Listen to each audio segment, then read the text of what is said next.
Voltamos então, caro candidato, cara candidata, encerrando aqui a nossa parte exaustiva de verbos, estamos terminando aqui os ajustes finais a respeito do verbo, a respeito dessa classificação morfológica do verbo e sempre lembrando da sua obrigatoriedade e de você estudar e aprofundar e rever essa videoaula, consultar aí o seu material de apoio, porque não dá para nós fugirmos de toda essa questão envolvendo verbos, principalmente para as nossas queridas bancas Fundação Carlos Chagas e a Banca CESP. Então, falávamos a respeito do ser, encerramos a nossa aula anterior falando do ser, pronome reflexivo e pronome recíproco. O que nós temos, então, é uma possível confusão a respeito deste pronome reflexivo e quando ele desempenha a função de pronome apassivador. Então, é claro, é evidente que você vai lembrar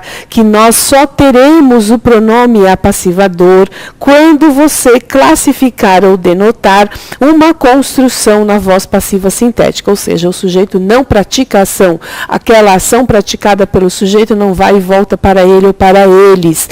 Portanto, nós temos aí um sujeito sofrendo a ação, apenas. Ele não pratica e sofre a ação concomitantemente, ele apenas sofre a ação. Portanto, neste caso, é simples, muito fácil para você guardar.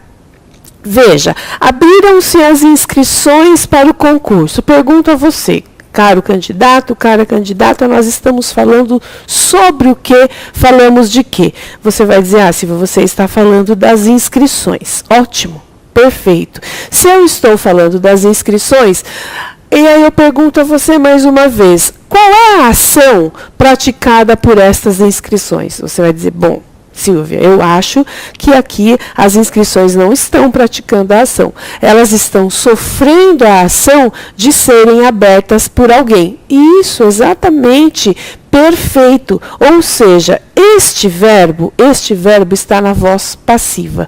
Esta oração, este verbo apresenta que está construído na voz passiva.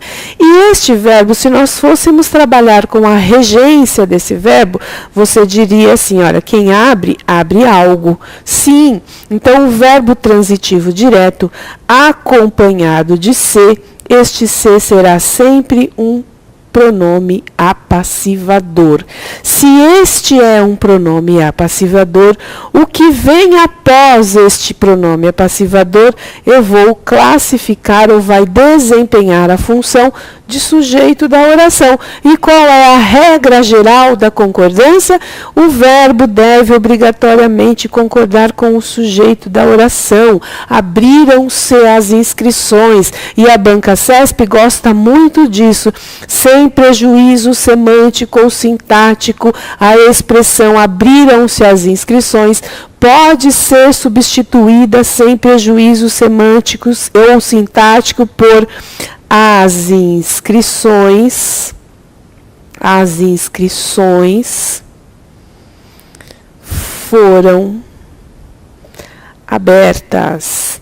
Clássico, isso aqui é uma questão clássica da Banca CESP, você vai dizer que sim, não há prejuízo semântico, porque as inscrições continuam sofrendo a ação, não há prejuízo sintático, porque você apenas trocou da voz passiva sintética para a voz passiva analítica. Silvia, qual é a diferença da voz passiva sintética e analítica? Aqui você tem apenas um verbo acompanhado de ser. Aqui você tem o verbo ser, mais o verbo no particípio, portanto, voz passiva analítica. Olha só, eu vou apagar a tela para nós aproveitarmos o espaço e eu vou entender assim, olha, a banca pode cobrar de você esta possibilidade de questão, ó, trata-se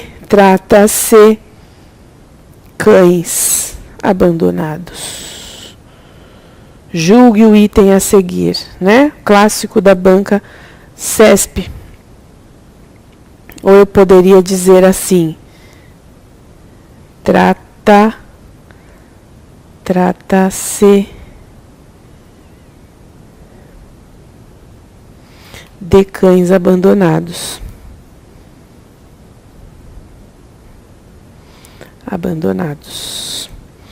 Então, com estes dois exemplos, o que nós temos?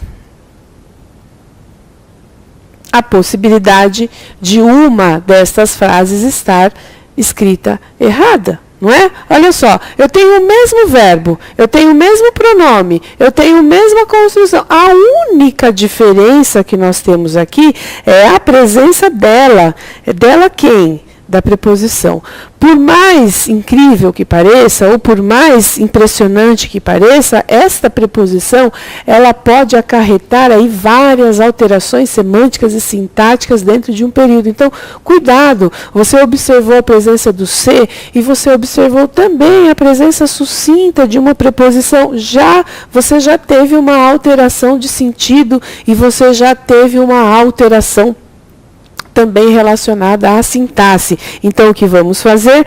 Vamos lá. A sua dinâmica no dia da prova é conversar com o verbo para saber qual é a regência. Veja, neste contexto, quem trata algo ou alguém. Então, os cães abandonados estão sofrendo a ação de serem tratados por alguém. E aí, o que você vai lembrar? Verbo transitivo direto acompanhado de se. Este se eu vou chamar de partícula apassivadora. O que vem depois da partícula apassivadora eu chamo de sujeito. E se é sujeito, o verbo tem a obrigação de concordar com este sujeito. Portanto, cães abandonados tratam-se cães abandonados, ou cães abandonados são tratados. Voz passiva sintética e voz passiva analítica, se eu trocar, tratam-se por são tratados. Não é? São tratados. Sem problemas, voz passiva analítica e voz passiva sintética. O que nós temos na outra frase? Então, aqui teríamos um erro, né, de concordância verbal. Olhe na outra frase, trata-se cães abandonados. Mais uma vez, nós temos aqui, olha, a presença de cães abandonados. Mas veja que eu tenho alguém praticando a ação. Alguém está praticando a ação de tratar estes cães abandonados. Vamos trabalhar com a regência do verbo? Quem trata neste contexto está tratando de algo. Verbo transitivos indiretos, assim como os verbos intransitivos, assim como os verbos de ligação, acompanhados de se.